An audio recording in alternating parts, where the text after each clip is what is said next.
Welcome back to the Roadside Rescue YouTube channel. I'm here this morning with a special video. My buddy Nicolas from Argentina is here with me, and he's going to be changing the brakes on his car. When I lived in Argentina for a few years, his dad was my boss.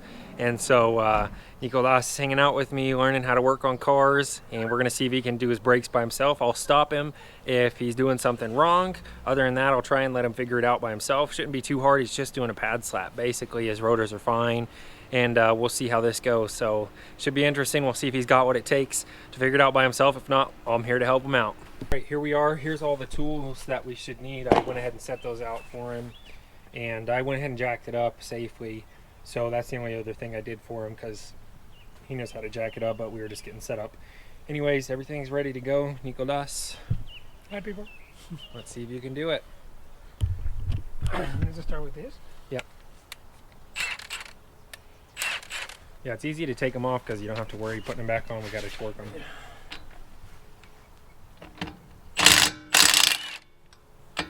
Oh, hold on. You want to go in a star pattern. So, okay. Yeah, just a, yep. Yep.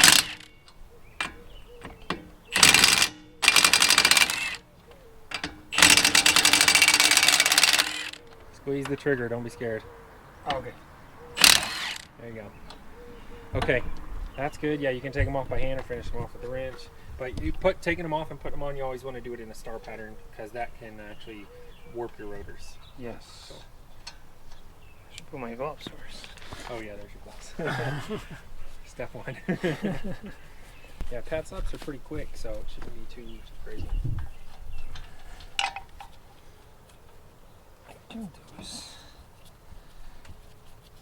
A lot of people throw the tire like under the front bumper just in case the car falls off the jack and the jack stand. It's like a third security measure, but you don't have to do that. I always leave the jack just slightly touching under there in case the jack stand happens to fail. The jack's under there too.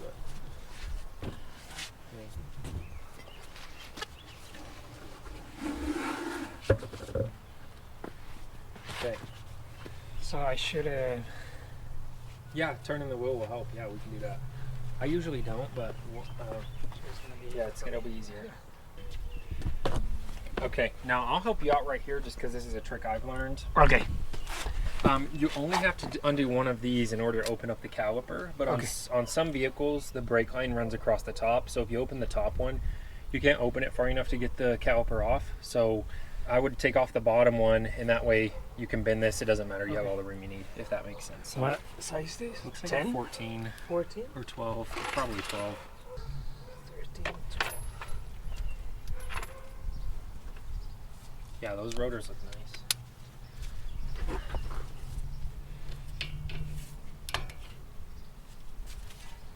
No, the other way? Other way, yep. On the back of this ratchet, it'll tell you if it's going on or off. Off. Yep. Okay. You always want to pull on a wrench, not push. Just don't get your elbow under here when you pull. And don't hurt your back either. If it's too tight, then we can get something else. That's good. Okay. Yeah, once you break it loose, you just do it with your hand there. Sweet. Now it pulls out. Now swing it upwards. Just open the caliper up. All of it?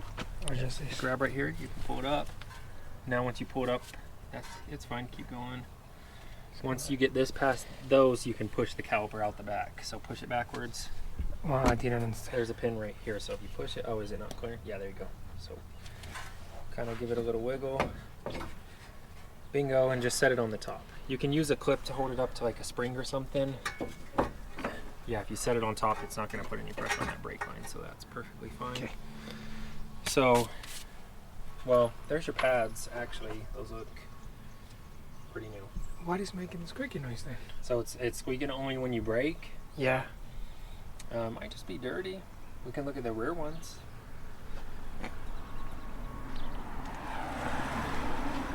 Maybe drums. They may be both. These ones are new. The rears are new as well. They look like they're the same age. So. But I'm sure that every time we brake, we have squeaky noise. You can put new pads on it if you want, or you can wait 2 years. These are probably going to last 2 or 3 more years. And just put up with the squeaking. It might just be dirty. We can clean it. Okay. Whatever you want. I mean, if those pads are like $20 and it's worth it to just Well, I already, I don't No, remember. But why this one is more worn than this one? Yeah, so we definitely want to clean these pins. They might just be a little sticky. That one's like, it's not super sticky, but yeah, we'll clean the pins when we put it back together, but it honestly doesn't look like they're that different either. Yeah. So Yeah, I'm just concerned. Not concerned, but it's just noisy every time that we brake. yeah, and they may be dirty. We can clean them. Sometimes just cleaning them with some spray works. So Cleaning this? yeah, just like cleaning the rotor, trying to spray in between those pads. To take this out then? Yeah, you just have to crack them open like that. That's fine. In fact, they may not be greased up there, but they have shims, so I don't know, we can lubricate this up and see if that fixes it. Maybe I can return this one. Should be able to return them.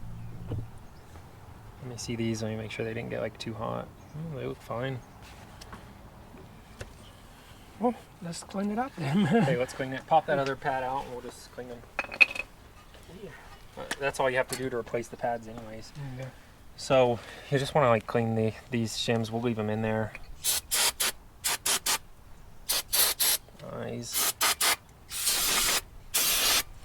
Okay.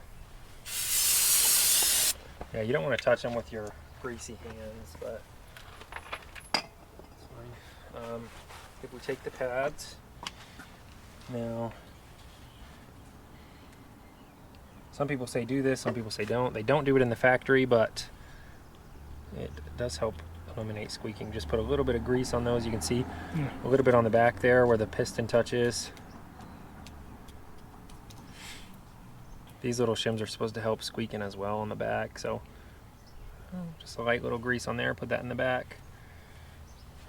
Yep. A common mistake first time brake people will do is put the pads in backwards, so you want to make sure you don't put them in backwards, if you know what I mean. How can you put them in back? This one in the front and... Like no, they'll fit on the front or the back. It's okay. You just put that. You can put that little metal shim back on. Yeah. Yeah, they just kind of slide on there. They're supposed to help vibrations and stuff as well. But. So you can put it on backwards. Here, I'll help you slide this one in since it's. Okay. I was just. But you can put it on backwards like this. Let me show you. Oh, whoa. Oh, And then it'll grind. So yeah, you don't want to do that. That is a different thing. Yeah, Is it recording? I think so. This is too much. Just a little bit. Perfect. Yeah, you can touch it with your fingers, but once your fingers get grease and stuff on them, you don't want to touch the front of that pad or the rotor. Here I don't... On the front side, no, you shouldn't need it. Because... Okay, let's see. Yep, I like to put the bottom in all the way first and then slide the top in place. Perfect. There you go.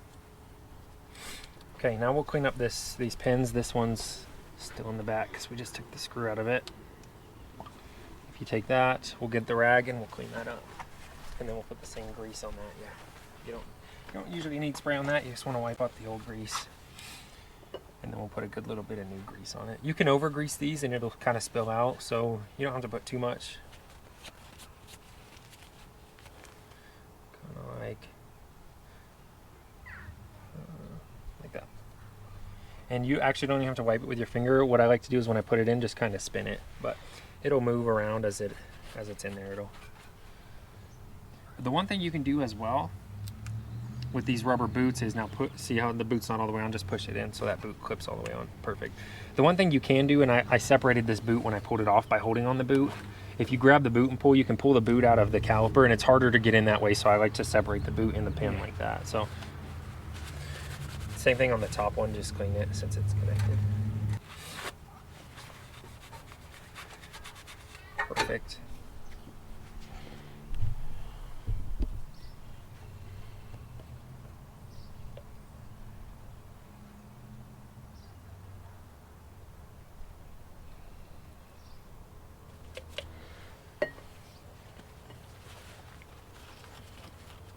Okay, now you want to put the caliper back in the same way you took it out, but Just make sure you don't twist it an extra turn and twist this line. So just make sure that line doesn't. I don't need to press this. Oh yeah. Well, no, you would if you were replacing the pads, but these pads are the same size, so we don't have to press that in.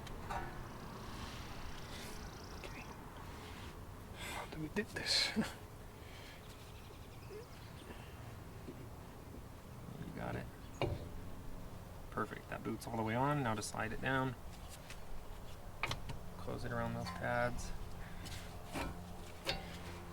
Bingo, and then we'll put that bottom screw in, and it should be about as tight as it was to come out. We can torque it if we need to, but we should be able to just hand tighten that one. So it's not going in yet. We want to make sure it gets lined up with that pin all the way, and it looks like that pin may be twisted. Go. Okay, now grab that wrench, put same deal, about 45 foot-pounds on that.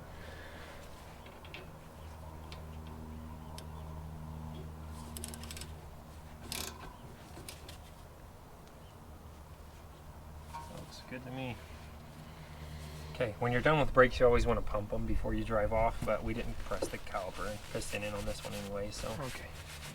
We'll put it back on, we'll do the wheel on, torque the wheel on right, and make sure we don't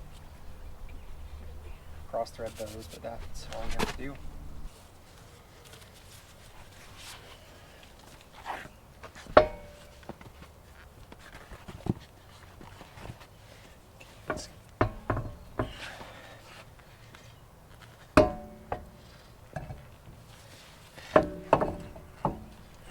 Yep, just start all the lug nuts by hand. You don't want to tighten them all the way down with the impact gun, but I'll just get them tight enough so we can torque them as you do those other ones. Otherwise, you can just do it all the way by hand anyways, and then put a torque wrench on it.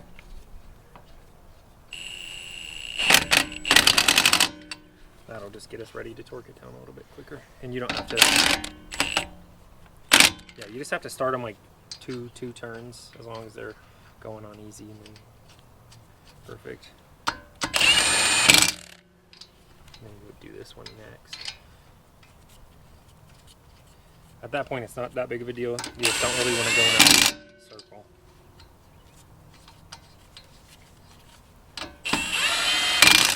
Okay. Let's see what that's set to.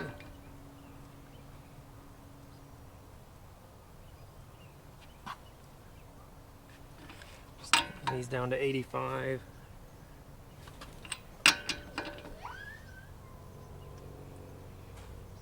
think the battery's dying in this because normally it'll beep at me.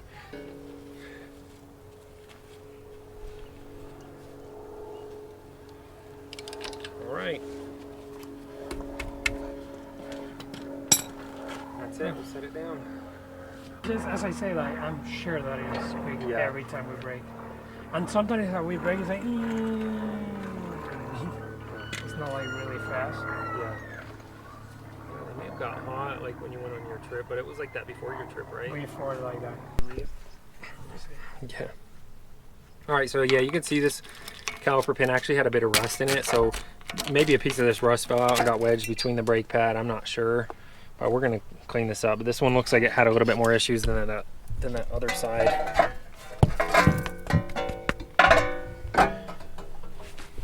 Finish kind of scraping out the loose stuff in here, and then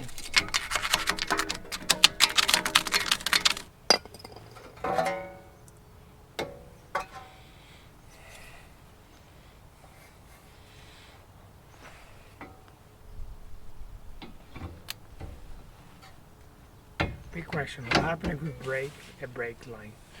You lose your brakes, yeah. But is it really, you need to replace everything or just Well, like like this? this brake line Okay. disconnects right there and connects right there, so you can replace them usually in sections. The metal lines themselves sometimes are full length, so it depends on the metal lines, but these lines, like, they're like 20 bucks. You can replace it from there to there. You just have to bleed the brakes. You lost your brake, but it's not like... If you lose your brakes ever, just use the hand brake. Take the engine, just throw it all the way down in low gear, pull the hand brake, or push it if it's at your foot or whatever. Just get whatever emergency brakes you have left on, and then try and stop as soon as you can and just be done with it. Learning with Ernest 101. Yeah. Okay. I hope that fixes the thing nice. Yeah, I would. I'd be surprised if it still. Yeah, I'll be like, what is doing that snow? I don't know. Yeah.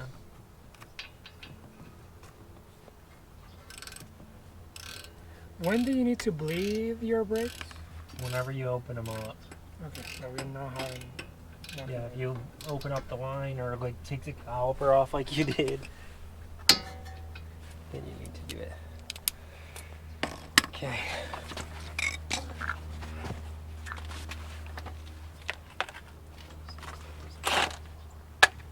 Okay, tire.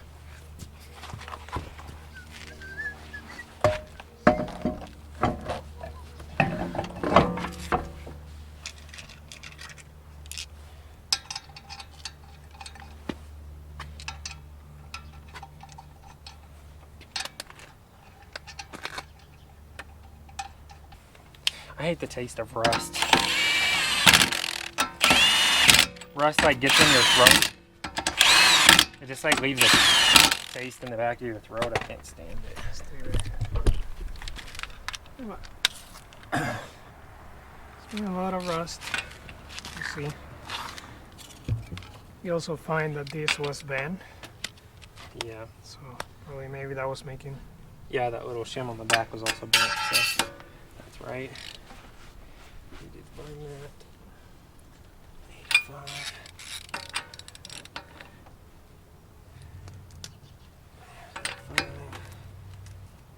Cool, that's that. A job well done.